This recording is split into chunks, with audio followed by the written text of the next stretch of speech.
बिहार के एक छोटे गांव बरगामा में एक लड़का रहता था। नाम था अभय। मिट्टी के कच्चे घर में पला बढ़ा। स्कूल जाने के लिए रोज 3 किलोमीटर पैदल चलना उसकी आदत थी। उसके पिता रामलाल यादव किसान थे। 5 बीघा जमीन थी, लेकिन मौसम की मार और कर्ज के बोझ से खेती मुश्किल हो चुकी थी। एक दिन खेत में हल जोतते हुए रामलाल बोले, बेटा पढ़ाई कर ले, ताकि तेरी जिंदगी हमारी तरह न हो। ये मिट्टी अच्छी है, लेकिन इसमें बस पेट भरने लायक अनाज ही मिलता है, सपने नहीं। अभय ने मुस्कुराकर कहा, बाबा, मैं मिट्टी को छोड़ूंगा नहीं, लेकिन मिट्टी से ही कुछ ऐसा करूंगा कि लोग हमारे गांव का नाम लें। मैट्रिक पास करने के बाद अभय ने शहर में इंटर करने का मन बनाया। पैसे की कमी थी तो गांव के ही एक रिश्तेदार के घर रहने चला गया। शहर की भीड़, ट्रैफिक, बड़े बड़े मकान, सब कुछ नया था, लेकिन नया होने के साथ डरावना भी। कॉलेज में अक्सर शहर के लड़के उसका मजाक उड़ाते, अरे ये तो गांव वाला है, इसे क्या पता कंप्यूटर क्या होता है। अभय चुपचाप सह लेता। वो जानता था कि जवाब पढ़ाई से देना है, बहस से नहीं। 12वीं के बाद उसने इंजीनियरिंग की तैयारी शुरू की।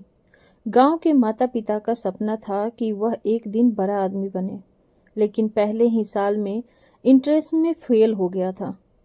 फोन पर माँ ने कहा, बेटा कोई बात नहीं, 1 साल और कोशिश कर। लेकिन बाबा की आवाज़ भारी थी, पढ़ाई में इतना खर्च हो रहा था, कर्ज और बढ़ जाएगा। अभय को महसूस हुआ कि असली लड़ाई अब पैसे और वक्त की है। उसने पढ़ाई के साथ एक साइबर कैफे में पार्ट टाइम नौकरी कर ली। दिन में पढ़ाई और रात में कैफे पर काम। नींद सिर्फ 4 से 5 घंटे। कैफे पर आकर वह खुद कंप्यूटर सीखता, टाइपिंग करता, इंटरनेट सर्च करता। धीरे धीरे उसके दिमाग में एक नया सपना आया, गांव में भी कंप्यूटर शिक्षा लानी है। अगले साल उसने फिर एंट्रेंस दिया और इस बार एक अच्छे सरकारी इंजीनियरिंग कॉलेज में एडमिशन पा लिया। गांव में खबर पहुंची तो लोग बोले, देखो रामलाल का बेटा अब इंजीनियर बनेगा। रामलाल की आंखों में आंसू थे, गर्व और राहत के। कॉलेज की फीस, किताबें, रहने का खर्च, सब कुछ मुश्किल था। अभय ने स्कॉलरशिप के लिए फॉर्म भरा और साथ में फ्रीलांस डेटा एंट्री करने लगा। कुछ टीचर्स ने भी उसकी लगन देखकर मदद की। एक दिन एक प्रोफेसर ने कहा, अभय, तुम्हारे अंदर लीडर बनने की क्षमता है। सिर्फ नौकरी मत सोचना, कुछ ऐसा करना जिससे लोगों को भी फायदा हो।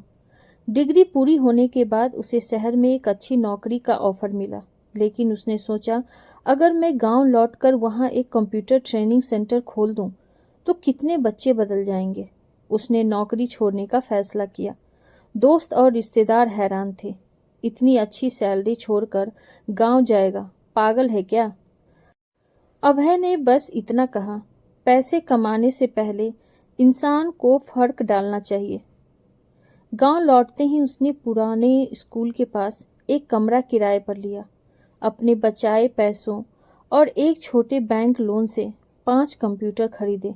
नाम रखा मिट्टी आईटी सेंटर। शुरुआत में लोग हंसते थे, गांव के लड़के कंप्यूटर सीखेंगे, छोड़ना, ये सब शहर में होता है। लेकिन अभय ने हार नहीं मानी। उसने बच्चों को मुफ्त डेमो क्लास दी और धीरे धीरे बच्चे जुड़ते गए। 2 साल में उसके सेंटर से दर्जनों बच्चों ने कंप्यूटर सीखा। कुछ ने ऑनलाइन काम शुरू किया, कुछ शहर में नौकरी पा गए। गांव के लोग अब कहते, ये लड़का तो सच में मिट्टी की खुशबू शहर तक ले आया। रामलाल एक दिन बेटे से बोला, बेटा तूने वो कर दिखाया जो मैंने सपने में भी नहीं सोचा था। हमारी मिट्टी से ही तूने सोना उगाया।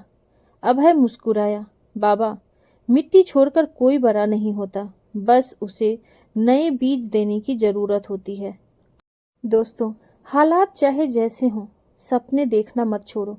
असफलता सिर्फ अगली सफलता की तैयारी है। असली सफलता तब है जब आपकी वजह से दूसरों का जीवन भी बदल जाए। आपको हमारी ये कहानी कैसी लगी, कमेंट बॉक्स में ज़रूर बताइए। और ऐसी ही ढेरों सारी कहानियों के लिए वीडियो को लाइक, शेयर और चैनल पे नए हैं तो सब्सक्राइब करना ना भूलें। Thank you.